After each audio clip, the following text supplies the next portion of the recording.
Welcome to the UDR Social Impact Podcast. This is a special series dedicated to people who have dedicated their life to helping Indigenous people. Today, my guest is a good friend of mine.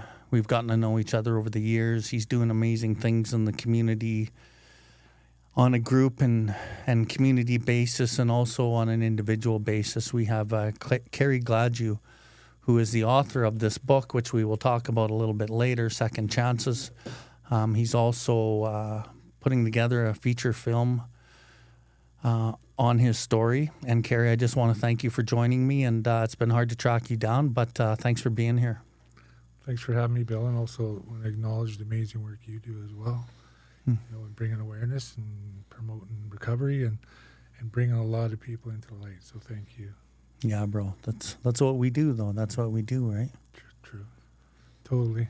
Okay. I'm going to get you to get a little closer to your mic just to be on the safe side on this audio. So, yeah, Kerry, we saw each other earlier today at your film. What was that? Kind of a casting call in a sense, and, a little bit of a talk, and learned about the film. And, I had sent some headshots to your people there few weeks ago, and they got back to me. So it was nice to see you. Haven't seen you in a little while, and you're playing the role real nice. And what's it like putting together a movie and being asked to put the movie together? I think that what drives me the most in all of this, I think I made a post today, and it was after leaving that event, and it said something to the effect of, it was a Facebook post. Not just the other day, I was looking out the window. The highlight was counting rabbits outside the Remand Center window. And then today I'm leaving a meeting like that, production meeting of a movie about my life. That's going to be all over the world. So that's that sums it up. How would a person feel? Mm-hmm. Pretty amazing. And then to be invited by you, a good friend, onto your show, it's huge. What a day. Like, I probably won't even sleep tonight. And it's not drug induced, so that's pretty good. Yeah, it sounds like a win. Yeah, it's going to be good, right? It'll take a little time to come down, but, good things are happening, right? And I think it's to promote that anybody could do anything. It doesn't matter, right? I've always been that guy, even in my addiction, super ambitious, hence all the charges. Mm-hmm. But even in recovery, doing the same thing, those transferable, being ambitious in a good way and doing positive things for people and bringing. You know what I love that you just said? Anyone can do anything. And, I listen to a lot of motivational type tapes, and every single morning, this is my routine every morning. I get up, as soon as I wake up, I pray, I thank Creator, I ask for guidance, direction, I do all those things, do a quick little meditation, and then I jump in the shower, but I always press play on YouTube for motivational stuff, right? Yeah. And there's many mornings where I wake up and I'm not off balance. Like, a lot of times I wake up with untreated alcoholism. I'm restless, irritable, discontent, right on the word go, and my feet hit the floor. And so these things, these disciplines are so important in my life. And then one of the things that I've noticed is once I listen to these motivational, and some people think they're silly or whatever, but to me, I noticed 15, 20 minutes after I'm done, no matter how I feel, it picks me up and it motivates me. Yeah. And it really has helped propel me to, you see my studio, it helps me with my business. It helps me with my passion, with my purpose, and in every aspect of life. And those morning disciplines are very, very important to me. And why I bring those things up is because I'm a guy who had everything, in a sense, my business when I was younger, and I burnt it all down, my company and my house and my boats, and I really believed I could do everything. And my philosophy was, the more you know, the more you're worth. And to me, worth was what people thought of you and money. Mm-hmm. And now today, my mantra is, not so much the more you know, the more you're worth. The less you know, the better your life can become. And I believe I inspire people to try to take the steps in the right direction, do the things that they would never normally do, but through that God and purpose intuition, So I love that you said that, and you're kind of on that same wavelength. You inspire people to take chances, right? Yeah. Second chances. Second chances. Right. And there's third and fourth sometimes, but Yeah. you know, as long as you're trying and you're alive to have that chance, Mm-hmm. makes all the difference, right? Yeah, yeah. So yeah. Do you get a lot of people thanking you for what you've done in their life? I do, but I don't know. I've always kind of been I don't know. For the thank yous, I'm kind of withdrawn from it a bit. Like, it's no big deal. Like, I'm doing when I wrote this book and I got on my knees in a jail cell, Jeremiah 29:11, and it said, pray with all your heart and soul, I'll answer you. And I cried. I don't know if there's a God. I don't know who I'm talking to right now, why I just opened up that book. 145 pounds, meth addict, you know, just scabby and sick, right? And it said, I'll give you a chance. And I said, can I have a second chance? And that's what I asked for. And my deal to Creator was, I won't waste it if you do give it to me, right? And I'd like to fulfill that the best I can. And like you said at the beginning, you know, I wake up, I have these, you know, I have off days too, and I get up, right? And for me, you know, routine's a big thing. Mm-hmm. Keeping that routine, you know. Do I pray as often as I used to? Well, I do, but it's for the right reasons. It's not, can you get me out of bail? Can you get me, you know, some bail money, some canteen money, right? It's for the right reasons, right? Praying for others and praying for our sick, praying for our elders, you know, praying for all those people on the street right now. And when you made that deal with Creator, was that in your jail cell? I was in a jail cell, Calgary Remand here. Yeah, and as you know, I'm not from Calgary, but this is where I grew up. Yeah. I grew up at a treatment center called Simon House Recovery Center, and that'll always be home to me, right? You grew up there I at grew up 41 years old. 41 years old. Yeah. You started growing up. I started growing up. I was a 41-year-old baby. Yeah. Wow. Didn't realizing, getting slapped with these facts and that, you know, I'm not all that in a bag of chips and I've got problems and I don't know everything. And, you know, one of the biggest things I'll share is one of the counselors there is old cowboy guy. I don't know if you remember old Joe. And he's helped thousands of people. Still does. I think he's got over 30-something years himself. And I think I was in my first week there. And here he's got one eye. And he's at smoke time at break, and he's going like fiddling around in his pocket. And here comes Kerry. Here. You can't see him. I'm thinking, I give him his lighter, eh? He takes the lighter from me, lights his cigarette, hands it back. And I don't know if you can swear on here, but Oh, yeah. fucking people pleaser. He looks at me and he says, hey, with his one eye, I'm thinking to myself, how dare you? You know what I mean? I didn't say that to him. I was in drug court. I would have got kicked out. You know, I'm thinking, you just insulted me. Like, who the fuck are you, right? And all this stuff. But I went back to my room. I took a couple days, you know, and I thought about it. And then he come and brought me in the office. He goes, that pissed you off, eh? I said, yeah, he's my counselor. And I said, yeah. He goes, why? Think about it. You've been doing everything. You haven't done nothing for yourself. You're a people pleaser. That's what you've been doing. That's why you're here today. He says, you can't keep, you just laid it on me, eh? And I'm just getting emotional and I'm angry and I'm like, you know, and I think maybe at that time I realized, this is treatment. Or the treatment that's going to do something to me one way or the other. Right? Yeah. So, yeah. So it was quite the experience. A lot of reality checks. But And grateful for old Joe's nowadays, eh? Totally. There's a few of them I could go on. Yeah. So I'd like to kind of, I don't know where we're going to go today, but let's kind of take you back. Like, you know, I know you grew up in Edmonton. Yeah. You're from Edmonton. You grew up in Edmonton. You're Métis.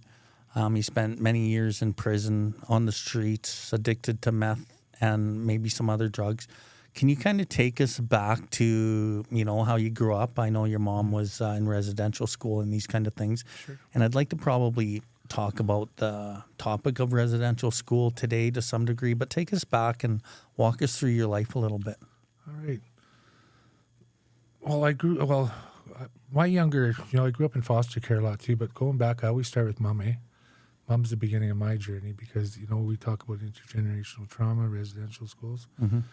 She was taken at 2.5 years old. Never knew who her family was, her parents, nothing. Mm-hmm. She was put in a nursery. So when we hear all these regs that kids were taken at 4, 3, 6, no, they were taken as babies too. Mm-hmm. Let's lay it all on the line, right? So she was put in there. You know, this is just stuff she shared over time, you know, and a lot of stuff too I didn't pay attention to, right? You know what I mean? I didn't understand the depth of that. And probably my wake up was everybody else, the 215, right? Mm-hmm. Was a big reality check of what was really going on. Did she share it like forthrightly without emotion? She didn't really want to talk about it, and she was more in anger, right? Like she told me stuff. She told me about babies thrown in furnaces. She's watched them screaming, and then I read about the same stuff by other people. Same thing my mom said she's seen. These are babies. Before she passed away, she took us all. You know, it's like people know they're going to die or something, right? She took us. We're going on a trip. We're going up north, High Prairie area, right? Gruart. That's where St. Bernard Mission is. And she took us around and she pointed to an area on those grounds. She showed us the nursery where she was as a baby. She grew up, she was there 11 years anyway, until they closed it down. She pointed over to an area, said there's a bunch of kids buried there. Sure enough, that's what they ended up finding. They've only searched 1 acre of all that land. So there's lots to be found out there, right? Thousands. So, you know, she shared about, you know, it's kind of hard too because I give my mom a hard time growing up. You know what I mean? I still got some guilt there, right? And not understanding this, but she talked about the priest that, you know, he'd say mass on Sunday, and then she'd get in the car with him and he'd do things to her, and then she'd come back crying, and the other girls knew that something happened because that was the thing. Because if something happened to that girl, they'd have a bag of candy because he'd give them a bag of candy, the priest, right? So she shared a lot about that, you know, growing up. And then she, at 16 years old, she left there. An RCMP impregnated her, cop, and she had a kid. He left somewhere. Who knows where he went? She never really said. I think he said something about he got reposted, and she was left with a little kid. So I do have a brother out there named Daryl. I don't know if he's alive, never met him, nothing. She always said his name was Daryl. That could have been changed as well, right? Then she met my father at a dance. My father's from Fort Mac, up area. So we got lots of family up there, Latticers, in the mission up there, right? Lacklebish Mission. She had 3 kids, me being the oldest with him, right? I used to say I'm the oldest, but I guess I'm not in a way. But she had us, and then my biological dad. You know, all the stories I remember with him was he was a painter. Painted portraits. Like he was an artist at a time when art was, you know, it was a big thing. People made money, and I guess that's our living room was always full of tripods and projects going on, bears, wildlife, you know. And then he would go, right? And then I remember my mom would, at nighttime, you'd hear real loud banging on the door, and she'd go, "Let's go. We're hiding. Your dad's home." And we had those onesies on, you know, all the bodysuits. Yeah. Our heads would be short. She'd hide us all into bed, and then she'd hide us on the stairs. And he'd come in and he'd drag her down up the stairs because we'd be hiding under the stairs, kick her in the head. And we'd be pulling, you know, 3, 4 years old, pulling her down as he's pulling her up the stairs and booting her. And, you know, so all, you know, I'm sure there was times in my life, and you don't hear it very often, where I'll say, yeah, but this was good. You know, he was a good provider. You know what I mean? It wasn't like that for me, you know. My mom left him. That's a long story anyway, but... Did you have any type of relationship with him, a decent one or a terrible one, or was it... With my biological... Well, it was only a 5-year relationship. Okay. So I didn't remember much of him. When I was 18 years old, my mom, you know, pot smoking, headbanger, and, you know, into trouble, get all the time. And she said, I said to her, "Where's my dad? How come you never, you know, where's my father? You didn't want me to have nothing to do with him." She goes, "I'll get a hold of him right now." I said, "How?" Well, she made up a story. She called telephone company, said, "Tell him his son's in his deathbed. He needs to speak to him." Me. I had a call from him 5 minutes later, after all those years. No way. And the first thing he says to me, Kerry, got any pot? That's it, right? Serious. You know what I mean? Later on in life, I ended up doing hard drugs with him, IV, everything. Mm-hmm. We never had a relationship. He's really old today. My brother takes care of him. You know, I don't have any anger towards him anymore. He's an old man now, Mm-hmm. but I don't have a relationship, right? Mm-hmm. And I probably never will, right? Mm-hmm. This is how it is. I've been on my own all the time. So kind of walking forward from that point, you know, your mom's getting pulled up the stairs by her hair, and you kids are trying to pull her back down and keep her safe. And Yeah. where do you go? Lots of parties. He's gone. He's out of the picture. Lots of drinking. Lots of men coming over in and out. Us kids all over. Hey, what's this stuff? Trying alcohol. Just a free for all for you kids. Yeah, trying alcohol. People leave little pills in the bathroom or little bags of pot on the toilet back of the seat, Mm-hmm, right? mm-hmm. Learn how to roll pretty young and go smoke in the park with the other kids. And then she met this guy. Kind of looked like Elvis Presley. And we'll call him Bill. And he come in one day, worked for the city, treated my mom just like we've never seen that. He was a man. He's a provider, worked for the city, wore a suit, had sideburns, give us a quarter. Back then, holy shit, we had 15 cents change when we were done buying pops, chip, candies, all that, right? And then after no time, she was jumping through windows trying to get away from him. He almost killed her, beat her with a vacuum cleaner. He used to punch us, me and my brother, out. And we used to have to tell my mom that, I did a lot, why I had a black eye or a fat lip, or, you know, because I was fighting at the park again. Mm-hmm. It wasn't because he was punching the shit out of me, right? Foster home, you know. 7 years old, I remember sitting in a detention center. And then 7 years old. 7 years old, yeah. And it was before that I was in and out too, but that 7 I remember, it was a lock-up facility. There's a whole bunch of beds, and they look like, you see those old pictures of residential schools? Those kids' beds? That's what they were, the same kind. Mm-hmm.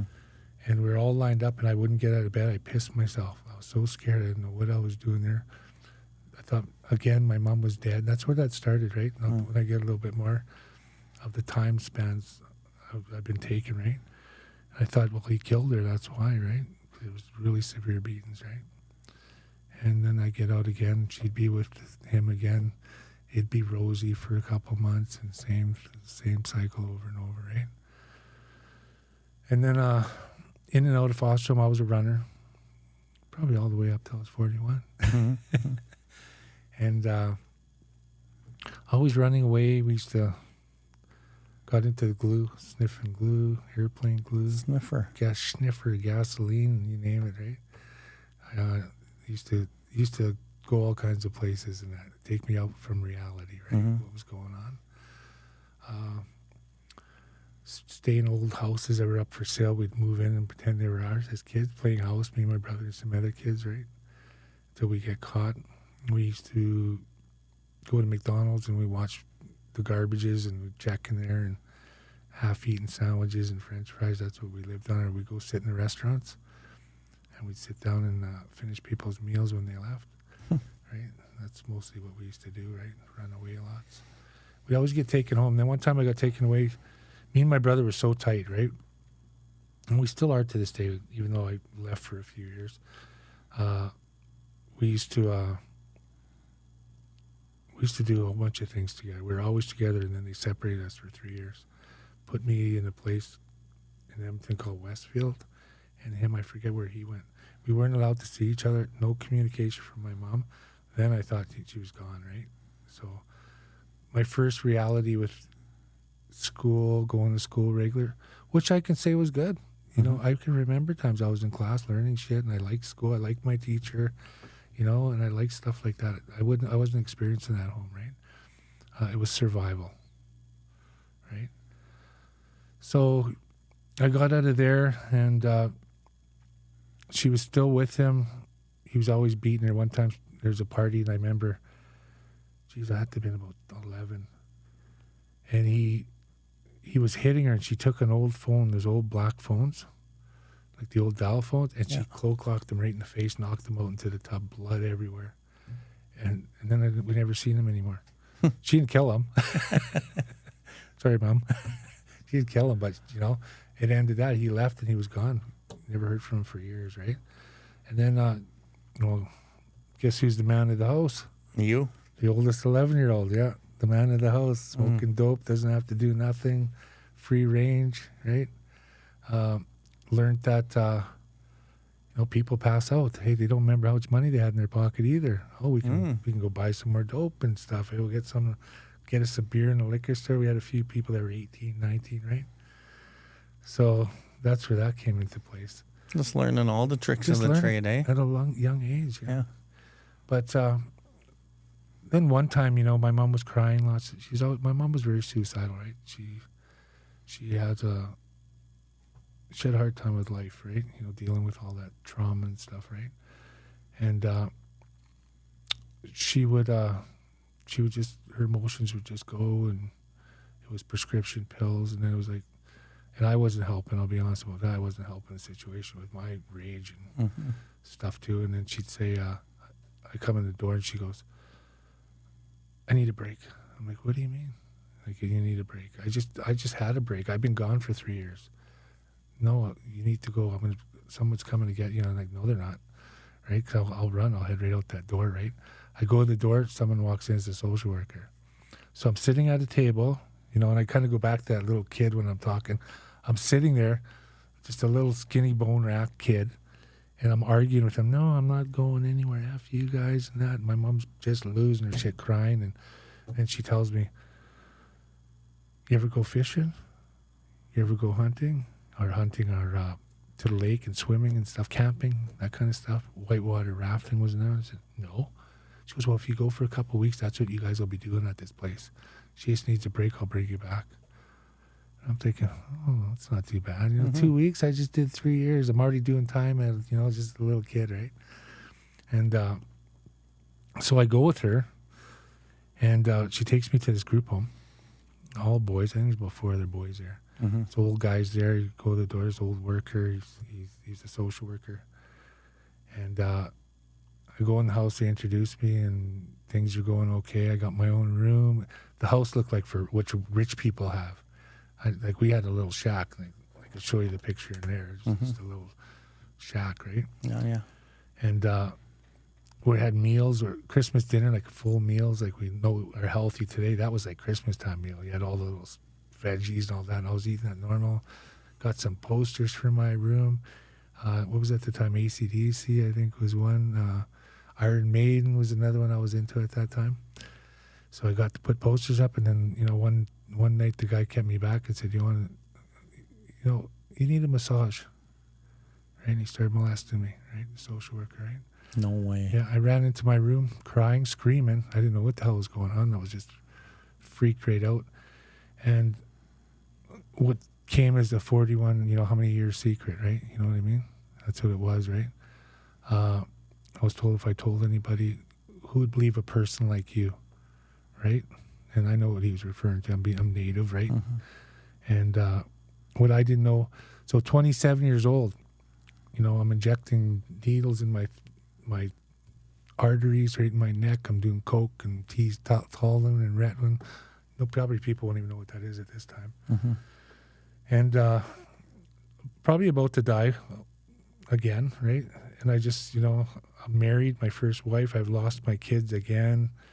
And I said, I got to do something. I walked into a police station in February in Edmonton. I walked to a blizzard, walked into a beat office, like there's that little substations. Yeah. And I walked up to the front. I said, I just need to tell you guys something. They said, well, here, put it on a piece of paper, and you can go right over there. So I go over there, and I'm looking, trying to figure out what I'm supposed to be doing here, and why I'm doing this, and I'm scared of all this. So I just started writing away what I just told you. This is what happened, you know what I mean? Boom, and then I went up to the front desk, and I said, okay, here you go. And then I started walking out, and then the guy says, hey, the cop, get over here. No, we need to talk. So The following day, that was national news. What happened? The guy who did that to me. And how old were you? 27? When that happened, I was 13. Yeah. Yeah. But I was 27 when I walked in into there. the cop shop. I kept that all those years. That's the first time every time I came out. Nobody else knew, right? Yeah. And my name was kept out of it in the news and the media, right? Because they had to do a media blitz to get people to come forward. They put his name in there. So when they arrested him, he was at a place with 120 boys. No way. Yeah, he had convictions going back to the 1950s for molesting little boys. And here he is. So you're 13. He's a social worker. Yeah. He molests you. You keep it a secret till you're 27. And then you finally, something in you says, I have to let somebody know. When you go into the cop shop, you write it down. My own kid. That's what it was. Oh. My own kid went into care of my little boy. Oh, he went into care. Yeah. And that's kind of sparked you to have a little awakening. Yeah, because what if he does that to him? Right. Okay, and so you write this little note, and then the cop talks to you. And then under the radar, they put the word out. Yeah. And then they find out this guy's been doing this for a long time. Yeah. Yeah, he's been doing it for years. And nobody's ever stepped up. I don't know that information, but... Well, up to that point, right? Right? No. He was still doing it, 1950s, and this was in 1983.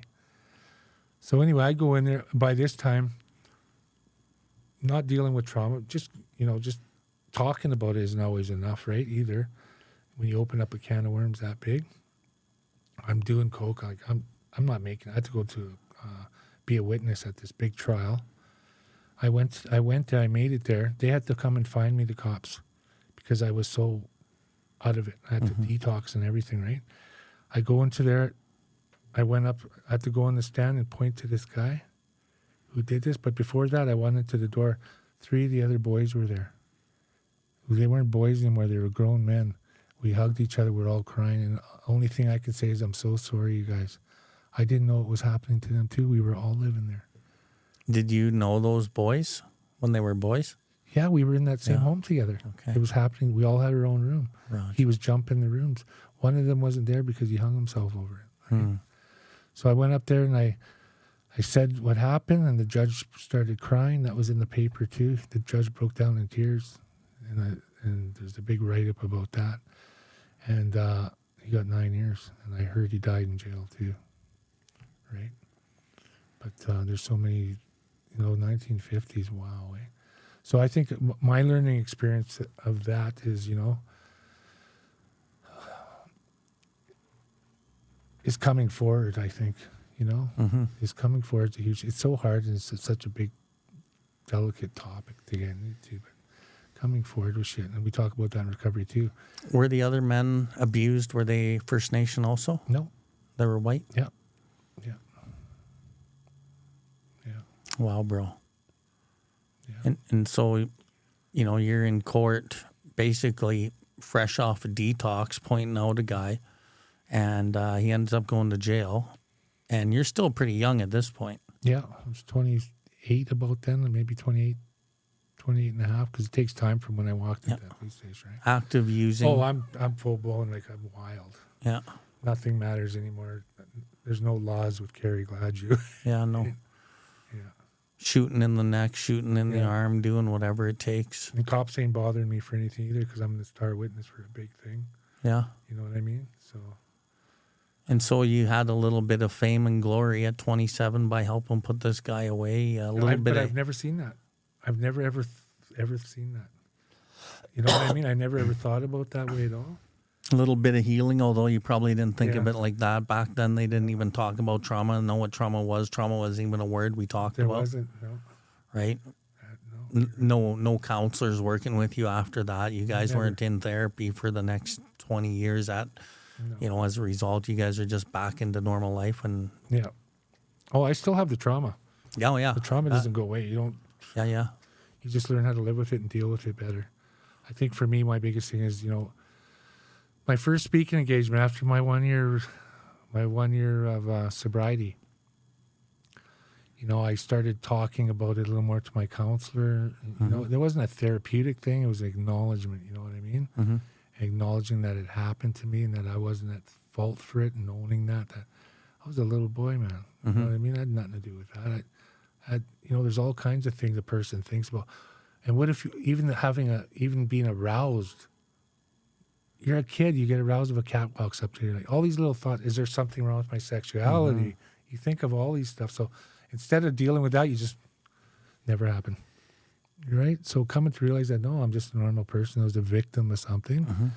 And I had an opportunity to put the guy away and probably save a lot of kids, but that wasn't the first. I was that my little boy who went in, You got sober through the 12 steps, right? Yeah. At Simon House. Yeah. Was this in your first set of steps? Yeah. Yeah?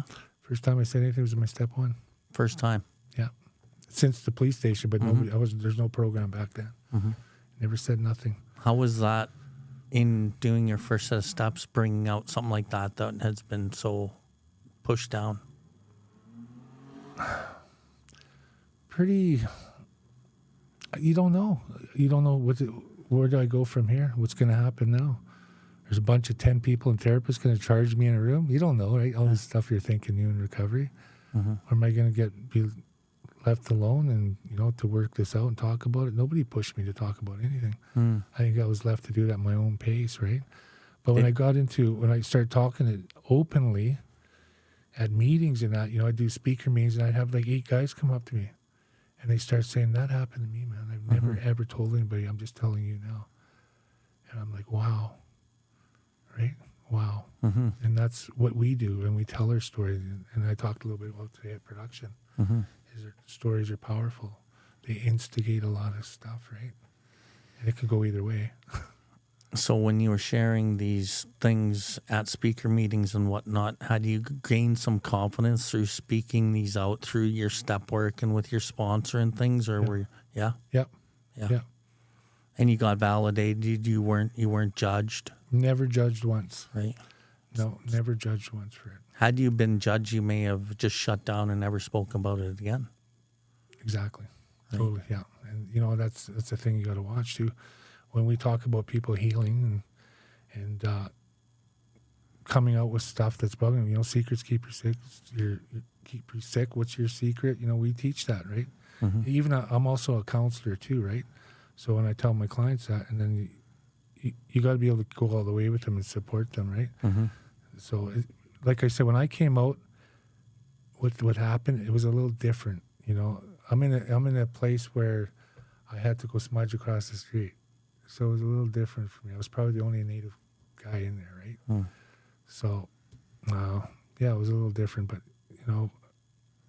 I went in there with God because that's who got me out of jail. That's who gave me a second chance. So going through all of that, I never felt alone. Everything that I did and everything the program taught me to do was exact. The promises, everything was happening to me.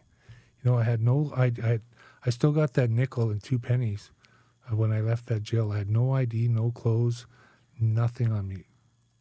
I was sent to my name. I knew nobody in Calgary. What year did you come out of prison? 2011. Yeah. So I sobered up August 18th. It will be 13 years. So what did you do between being 27, 28, and then how did you get to prison? Doing a lot of armed robberies and stuff like that. It was all drugs, yeah. Yeah. Hanging out, wrong crowd. Well, I was the wrong crowd, to be honest with you. Wherever there was a crowd that needed to be made, when you're an addict, you create that crowd or the environment, right? So the quest for drugs and money to use drugs and just that lifestyle and all the trauma, you just got into crime and armed robberies and all this kind of shit, and eventually you stacked up enough charges to get 13 years. Yeah. No, 13 years is my recovery. Oh, yes. Yeah. So how many years were you in? 3.5. 3.5. Yeah. So the thing is, though, when I sobered up, decided to sober up, right, it was in that jail cell. That's what happened. It wasn't me getting into court. I heard about drug court after. I got denied because I had ties to organized crime, and my sentence was too high. It wasn't in the 3-year range at that time. I was it was 11 years. That's what they were trying to get on me, right? And they had more than that they wanted, right? I have over 300 charges. So I tried, and they said no. And I told my lawyer, I said, I'm not going anywhere. Let's just try. I'm going to meetings in the Remand, AA meetings. I'm going to chapel in there. I'm hanging out with the guys on the unit that are at these meetings, because you can kind of weed them out who's going where for the right reasons, and listening to that meetings, right? It's that thing. Even it started back there, I think, and I like to use that saying, and it's out there. It's not my saying. Show me your friends, and I'll show you your future. Well, I think it kind of, without me knowing that little phrase, it's happening there. Start seeing people working the program, doing stuff, being legit, sincere, and then that's the people I chose to hang around with. Those are decisions I make to this day, right? Keep protecting myself, right? But you made your conscious decision and subconscious decision, conceding your innermost self, that you were to stop using while you were in prison. Yeah. Then you came out, drug court, and that path probably was a lot easier for you because you acknowledged and accepted the path that you needed recovery, and you hung out with, the people that were doing the things that you need to do. Do you believe if you didn't hang out with the people and do the things that you need to do, understanding powerlessness, that you probably would have picked up again, although you made that decision? You mean just coming out of jail? Well, sure. You came out of jail with this decision. Yeah. And then you did the things that you were supposed to do. And drug court disciplines and what you had to do seemed fairly simple because you had made that decision in prison. But then you noticed what other people were doing who were successful in recovery, and you did those things. Did to the teeth. And if you didn't do those things and you didn't hang out with those people, and understanding the powerlessness, do you think you would have picked up again, or the chances were great that you would have? Absolutely. Yes. Totally. 100%. Okay. Yeah, 100%. Even though you made that decision in jail, you had to follow it up by that action and the commitment outside. The action's a big thing. Yeah. Totally, yeah. You gotta, even working in treatment for a number of years and being a facilitator and teaching class, and I would tell the clients in the group, I'd say, if you're going to work the program, work it out there too. Not at 3 o'clock when class is over and you go outside that fence and screw this and screw that and F that and this and that. And you got to work it all. You got to give your whole life to it, right? Step 3, you got to make decisions. Like, and I'm not going to get into that decision I just had to make. I made some major life-changing decisions. Right? We'll get back to the podcast in a second. The opinions expressed on this podcast are solely of the guest sharing or myself. We have no affiliation with any 12-step or recovery program. And if you do like our work, please consider visiting BILLWARD.life and supporting what we do. Now back to the podcast. So, being a guy who understands what I just said, who had to do what he had to do to get sober and build this relationship with Creator, and then all of the things that are with that. And it's more than just, I want a relationship with you, God. Now it's a whole bunch of work that proves that. Yeah. Understanding the addict or the alcoholic at the level that you do, and then you see mainstream society, our mental health, doing the things that they do.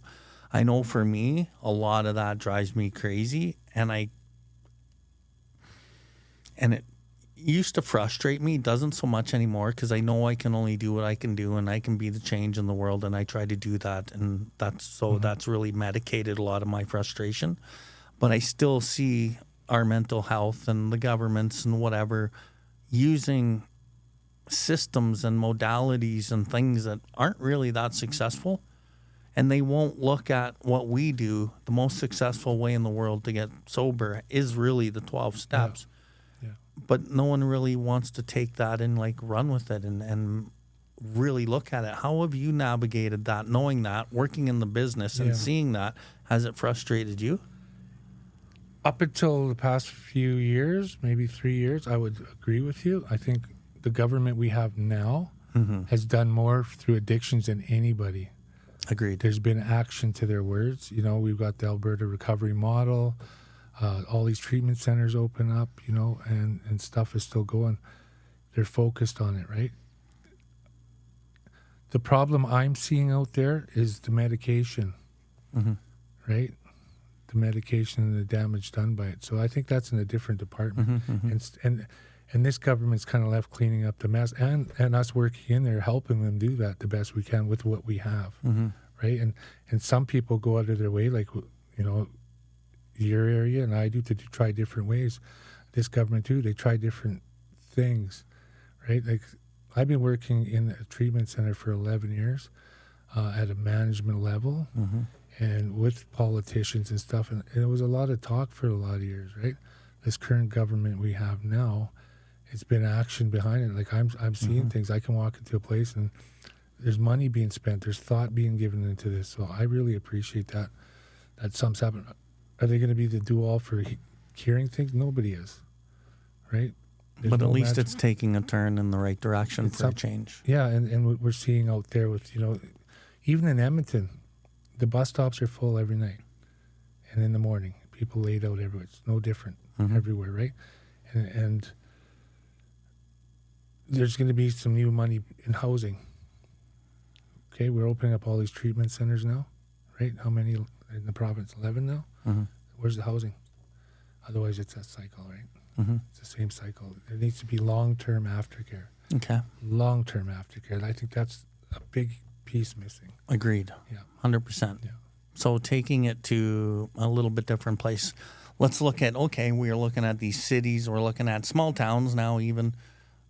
You know, these places are devastated with people laying around and high, and drugs are openly used out in the open. And, you know, the harm reduction part of it never really helped. To me, it just made it worse, and it still makes it worse. That's another topic. Don't hate on me.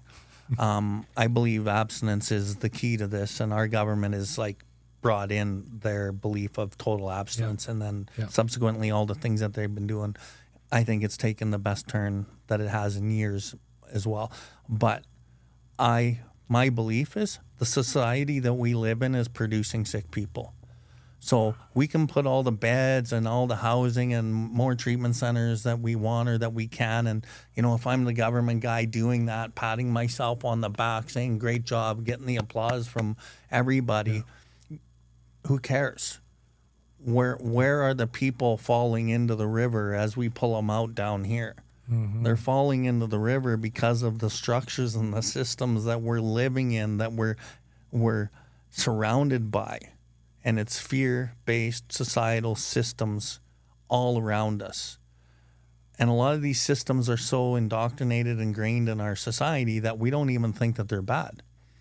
But they're producing... Isn't that the truth? Yeah. Right? Yeah. They're producing divorces and suicides and, you know, people cheating and social media and, you know, what we think women are, what we think men are, what we think human beings are, and like so many divisions and, you know, separations and warring people, hating on each other. And, you know, there's some good things in the world too. I don't want to make it all gloom and doom, right? Like, I'm living my best life, but my eyes are open to a lot of really good things.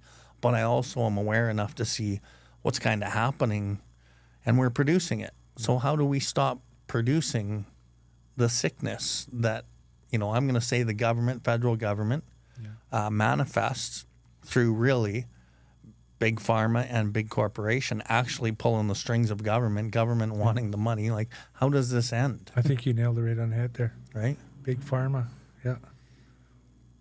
You can shut down the country for COVID, but you can't shut down the country with drugs. Yeah. It's kind of funny that, you know, the more we let drugs and alcohol and poison be ingested by our society, it's just easier to, you know, I don't want to start anything, but for us to do what they want. Yeah, yeah. Right? Well, it's a lot different, from our time. Like, you don't see anybody. You drive down the road, you got somebody that got a meth pipe in their mouth or a crack pipe. They're openly right by the cop car. Yeah, dude. There's no fear in nothing. No. And the cops, they can't do it. I was just talking to a cop in Edmonton here at an event, and he was just like, his hands were in the air, like, we can't. What can we? I'm on my way out, he said. So it doesn't matter what you say about this conversation, but our hands are tied. You know what I mean? Like, we can't do anything. And they're just babysitting, basically, the store owners, shopkeepers, landlords. Yeah. You know, get off our property. And Like, that's not their job. Yeah.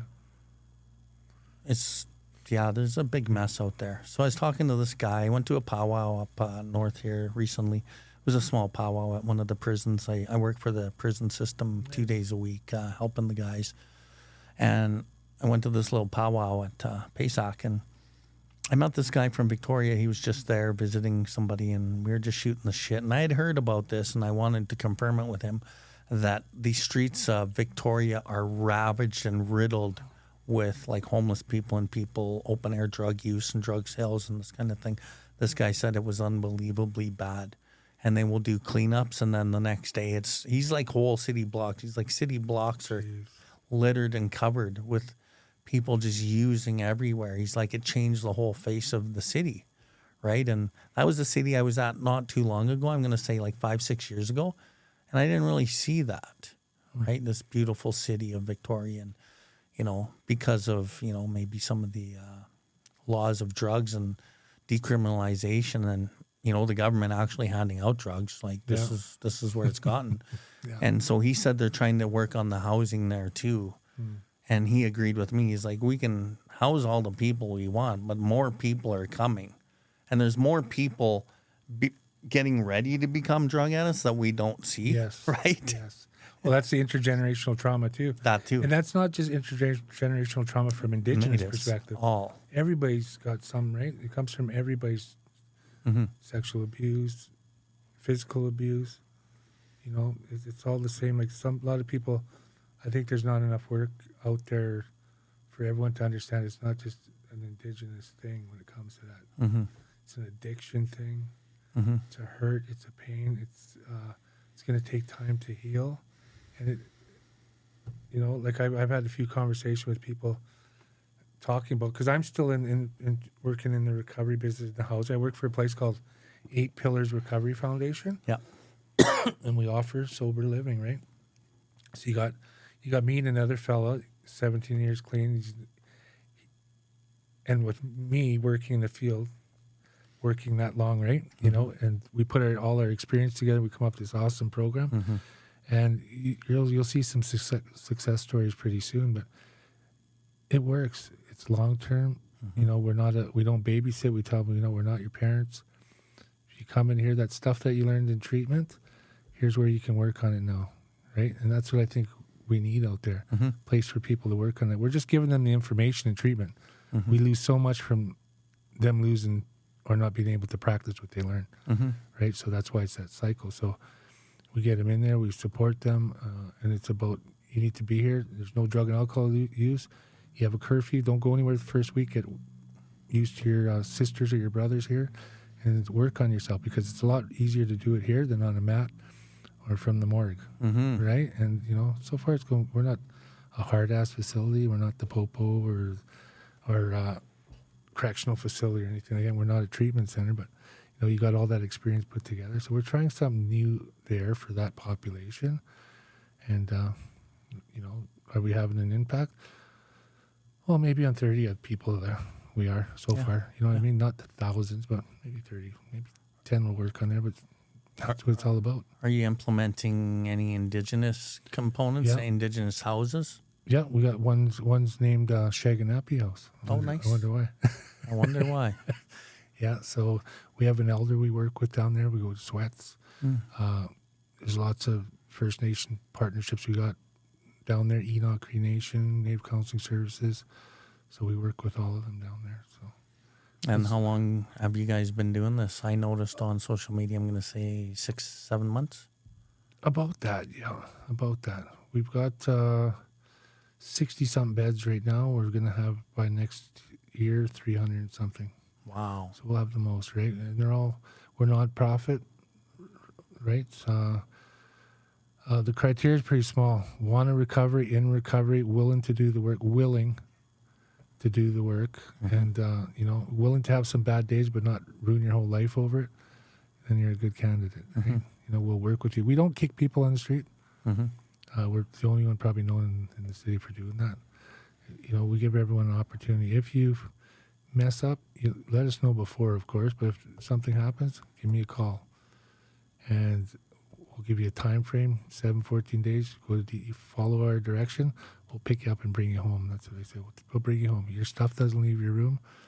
But there comes a time when if we can't work with you, we can't work with you. And like their program says, we have to move on to the next, right? Yeah. And any plans to expand this outside of that city of Edmonton? Yeah, we've been asked to take it up to Red Deer so far. So it's something we're in the works of discussing right now. And in other provinces. So our model, we're going to be registered under mental health and addictions. We approach them on this because it isn't one of those things. It's only treatment facilities. Yeah. So we approach them that we want to be registered. We want to be the model for it, right? You've seen some of our homes. They're all homes that people who are working hard on changing their lives deserve to have, right? You mentioned people changing their lives. I want to ask you, you come from the background that you come from. You come from some of the prison life. What was it like changing your lifestyle to be a normal lifestyle? Because you know nothing but chaos. You know nothing but, crime and low self-worth and, what do other people think? What are other people doing? Looking over your back kind of thing. Like, you've only been sober 13 years.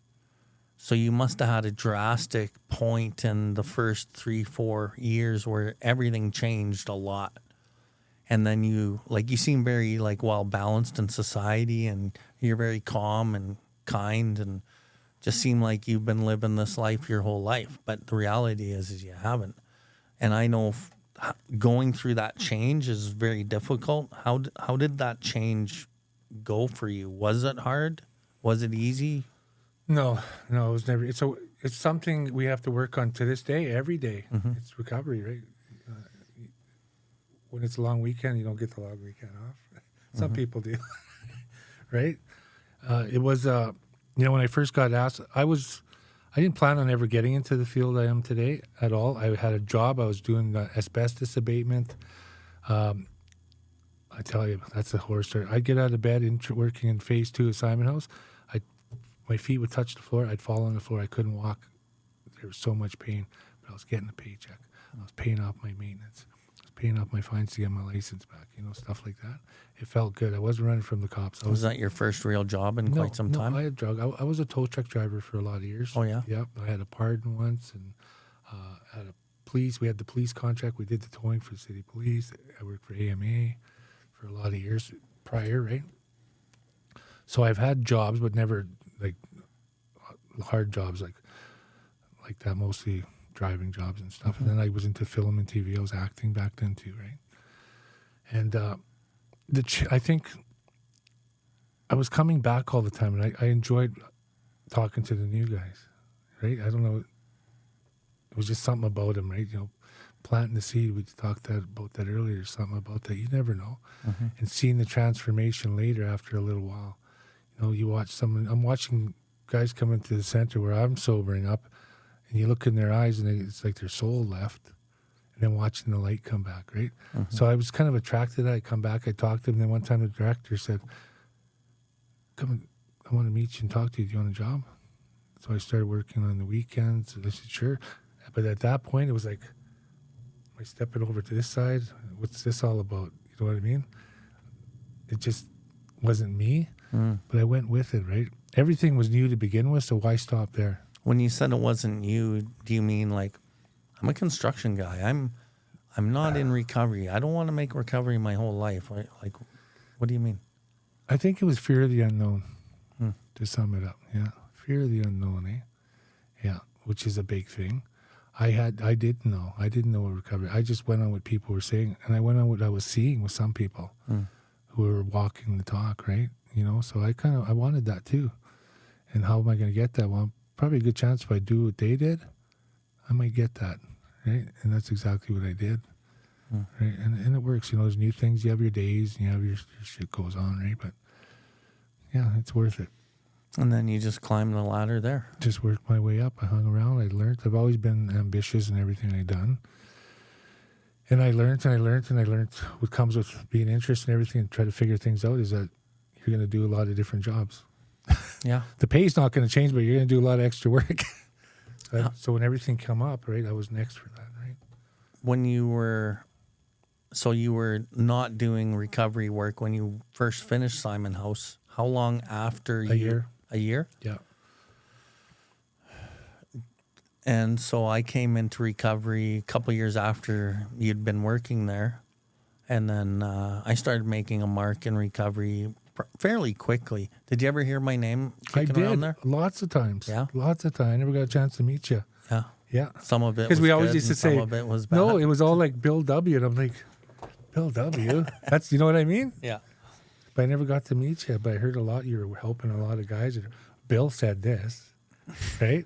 Right. Or Bill showed me this today, you know? So I remember hearing that a lot. Yeah. So, and there was nothing ever bad. So we were always picky on who, you know what I mean? Are you getting the right information that coincides with our treatment, what we're doing?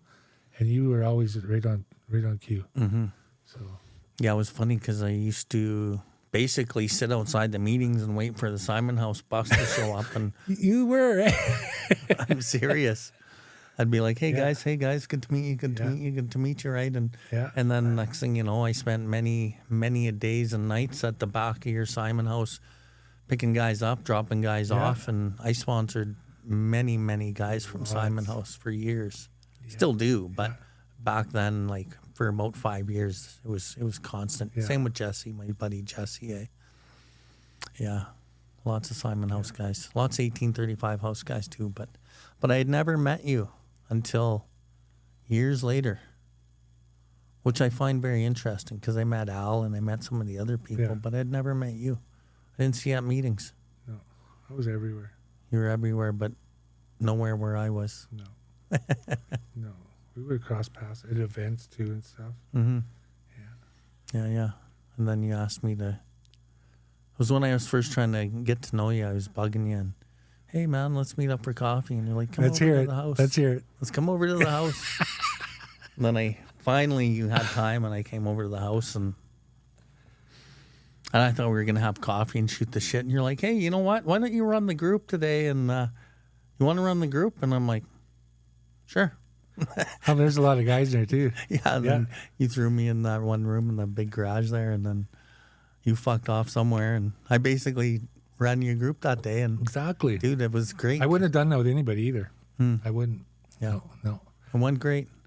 That was a big, actually important part of my life because that was about 4 or 5 years ago, and I would just made a decision to try to go in a direction. Yeah. So that's why I was trying to contact you, and then you did that, and that was kind of like it fit, kind of what I was doing, and it was a big moment for me actually. There's no coincidences. Creator. Yeah. Creator. Yeah. And I had no itinerary. I just said, okay, boys, we're going to talk about step 6 today. And dude, and it went really well. It was a fun day. Lots of good feedback after too, because I had guys that come up. That was a good group. Yeah, it was good. It was good. Good days, man. Good days. So as we look around at the world today, I know you spent a lot of time building the Indigenous program at Simon House. Lots of ups and downs, but you got it running pretty smoothly. Yeah. Do you focus on Indigenous men or women or people in your work today? Is it primarily more all recovery, or where's your main focus? Well, but I know that this is a lot Indigenous based, right? Yeah. So this wasn't, when I wrote this book, it came with me finding some old journals from when I was in the Remand Center. And after doing some speaking 5-6 years in, I found this old book and I was looking at my writings. I was like, shit, who's this guy? It's a whole different guy. That was me, broken, right? And I started writing stuff, and then I started remembering the lineups for books to give people hope. And then when you got that book, Bill, half the pages were missing because the guys would smoke them with... use it as rolling paper, right? Mm-hmm. And you never get the whole story. Or they were old from old grapevine books, right? That's it. That's your whole book in there. So I started thinking and get invited to do a lot of speaking engagements, and people were engaged in that. They were engaged not in the clinical perspective of things. They don't want to hear a psychologist or talking to you and trying to tell you how it is or what happened and how you came around. They want to hear it from a person who's been there in his own words or her own words, right? So I wrote that like that. When you get through that, one of the biggest things that in here that I enjoy people coming back to me on is saying, I felt like you were there with me. I wrote this in a way so when you go through that, I'm going to stop you in the book and say, take a minute. That was a really hard what I just told you. If you smoke, go have a smoke. And come back to me, but I want you to take a minute and think about it. So I wrote little sidebars to this in here, right? So I wanted to be like I was there with the person. I was going through that emotion of what I just said. It's raw, and as we at the production meeting, it's raw. It tells lots of stuff in there. But the intention wasn't to really focus on First Nations, but it's really shined a light on First Nations because issues. it's part of my story. Right. And my mom in the residential school, that's all part of my story. I'm second generation. Yeah. That trauma that came from there. Remember my mom's arms? Yeah. That's my arms too. Wow, dude. All the way up. All cut. All cut. Look. You were a cutter. I was a Is that cutter. from suicide or cutting? Cutter. Trauma. Right? Wow. So Crazy. that's what it is, right? So, and that's her right there. And she went through this world. Where? It's my mom right there. Right there in the center at the Yep. bottom. Okay, I got to ask some personal... This is my selfish side of this podcast, Okay. which I don't usually go into too much, but last week when I was calling you and saying, dude, when are you coming to Calgary? I got to get this friggin' podcast recorded. Let's get together. Yeah. But I kind of knew you were coming down too, Yeah. right? I had a feeling Yeah. because I got that email and blah, blah, blah. So, and then we were shooting the shit and I knew I was forgetting something. I was like, fuck, I need to ask him something. What else was it? And I couldn't remember at that time, but it was shortly after, I think a half an hour later. I'm like, oh yeah. I wanted to ask him about a book because I'm in the process. I've been spending about a year getting prepared to write a book. Got some funding and whatnot, and was talking with ghostwriters and kind of put it all together, and I'm ready to pull the trigger and do this, right? But as I'm negotiating with the ghostwriter, just some things aren't really sitting right with me. And I don't know what it is, right? But as we do this work in recovery, you're able to notice these things. And so I'm like, what's not sitting right? Or what's up? Or what's... Yeah.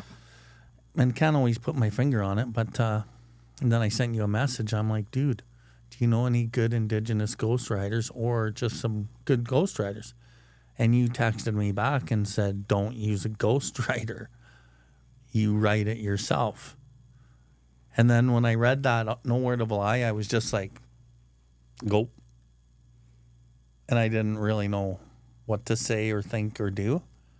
And what part of your message there was, you have a powerful message and you're a great speaker. Yeah. Write it yourself. That's what I think, period. That's it. And then And then I just been thinking about that for like the last week. You kind of fucked up my life with that statement, eh? You really did. No coincidences, though, bro.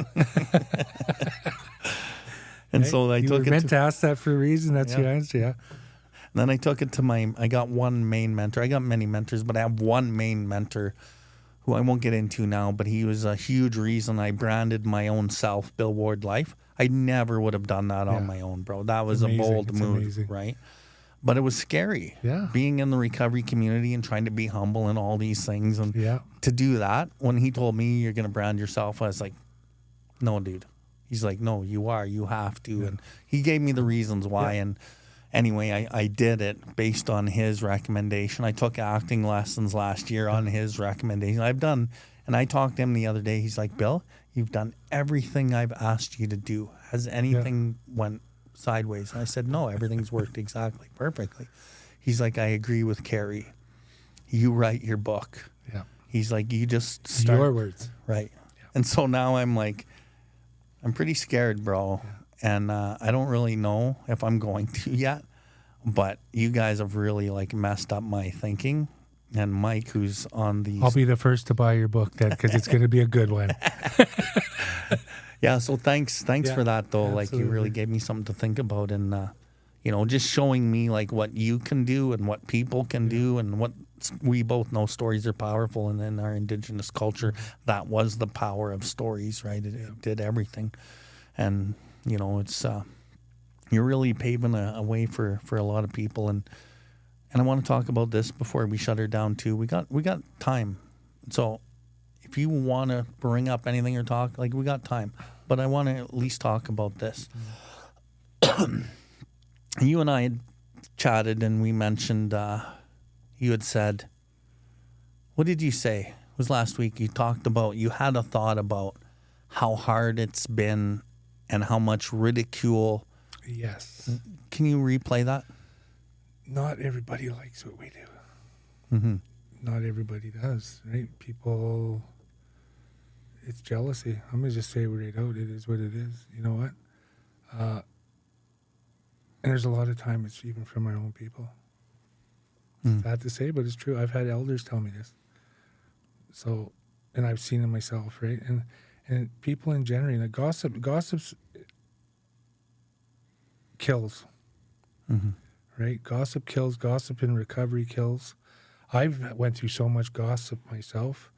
I've heard things from people I've never met that in my life that haven't even read my book or could have got the information from my book enough to make me think, what the hell? I mean, and gossip hurts, you know? It does no matter what, no matter how sober you are. But you know what? I just do more. Keep going. Because you know what? For everything we're doing, the purpose always remains the same. It's to help a fellow person who's suffering. And that's it. Because I didn't get a chance to do this either. Bill, you got a chance to do all this, and like your sponsor says, you know, God walks and talks and shakes hands. So he puts people in our path to answer the questions that we need in the physical realm, right? You know what I mean? And, you know, it's just like that person, oh, I need money.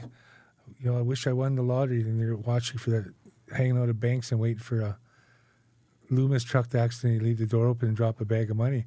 But you missed to see the job offerings that came by that fit you, and you probably would have got it if you applied. Right?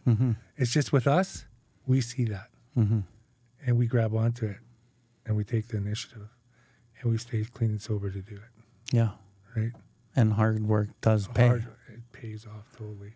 But when I look at, like, I've been watching you for years, right? We've been friends now for years, but connected on social media.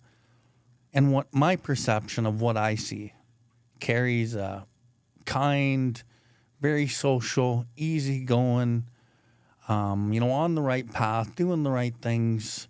And when you are like that, a lot of times the path opens up. It's almost like I don't even see the hard work that you put in. And it's almost like, oh, Kerry's just been gifted all these things that he's doing, right? And but my mind doesn't even think, I wonder if he puts up with backlash. I wonder if he puts up with gossip. I wonder if he puts up with people trying to take his knees out on the path that he's on. I wonder, I don't think about that, right? Yeah. But I know my life, and I know that's a lot of what has happened. And, you know, when I look at my community as a whole, it's like so many people support me, but it's not the people that I would think that would support me that I know real well. Is that right? Yeah. Right? Yeah. It's people from like other places and, you know, people that, you know, I've impacted in a way and they're like, hey, can I help you? Yeah. But it's not my friends. It's not my good friends that I thought were good friends. Yeah. And so, but then when you said that to me the other day, this is pretty much verbatim what you said. Yeah. You're like, I had a thought of like how hard it is and how much shit we go through to do what we do. Yeah. And he's like, and your name was the first that came up. Yeah. And then I realized in that moment, you put up with a lot of the same shit that I put up with. Same shit. And we use it as fuel. Yeah. Right? Yeah. And the other thing is I never see you diss anyone. I never see you talk down about anybody. I never see you try to be superior to anybody. Yeah. And I really like to think I take that same track. And, You know, we all have our issues in life. I don't see you complaining about all your problems in your life, although you have them, but you turn chicken shit into chicken soup, Yeah. right? And I'm not putting all my problems there. I deal with a lot of my problems on the flank with my pillars and my sponsor and, you know, maybe my partner, if I had one, have one. Yeah. I'm going through that right now, up and down with Yeah. my partner, breaking up and going back out. But a lot of times I'll deal with it with her, and then I can take it into the world. But so, yeah, we all have that. But what I love about how you present yourself is you just do it in such a tactful way. And until you said that to me the other day, I didn't really realize that it's been hard also. Yeah. And it was kind of when we had that conversation, it's good that I talked to you about it, because I never really had anyone really to, you know what I mean, to talk about, because we do the same things, that would understand. Because when you validated that, right, I was thinking, is this only me? Maybe it's my ego or something. So someone's just picking on me or what. But, you know, when I started the Indigenous thing at Simon House, I put an 18-foot teepee right in front of the house, right, for the men to come in and have a place, because they deserve to have a place. We didn't have none. From the guy who used to get told to go smudge across the street in the corner, who got to work his way in a position to be able to do that, and put a ceremony room in there, right, to be able to do that, to have people on social media message me and con me, take that thing down, it's disgusting and shit like that. Really, eh? Against me. No way. What are you doing that? You know what I mean? Yeah. Yeah, I went through all of it. A lot of stuff people don't know, right? Wow. You know what I mean? But what do? That's why they have the block button on there. I had somebody write a thing about me on, how many years ago was that now? This is a story too, I don't share. Some people know it, but someone wrote something on some website, it was a dirty website, about me, and they pulled a picture off one of the news things I did or one of the shows and said some stuff on there like, hell, like, it wasn't even me, but it would be me 10 times worse than active addiction, right? And wrote that. I had people come up to me, I've seen the post or something. I'm like, what post? And my heart, and I'm working in treatment, I have to go to my boss and say, what the hell? And tell him, what the hell? And he's like, what?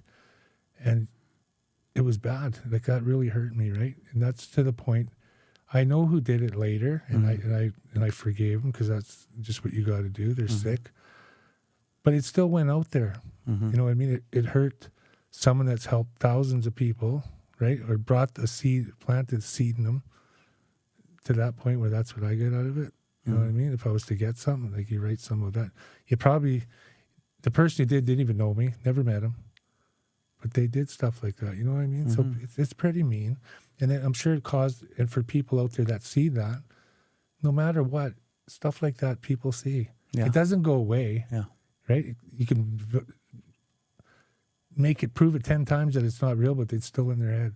So, yeah, that hurt me a lot, and I was pretty upset. Yeah, and then the gossip again, and the more destructiveness of gossip. And you know what? There's that saying, gossip dies when it hits a wise person's ears, right? So we need more wise people out there. Roger, right? 10-4. But yeah, just keep going. Like you said, add some fuel to doing good. You know, I always, wake up in the morning, still make my bed from what I learned in treatment. So I have a nice place and be grateful to have a place to sleep when I go home at night. Pray to the Creator, thank Him, pray for my elders, pray for all my friends and my loved ones, and do my best for the day. Stay sober. That's all I can do. Don't let them rent space. 10-4. Yeah. Okay, I'm going to shut her down. But before we do, there's a camera to my right. I just want you to look in the camera and, like, give a message to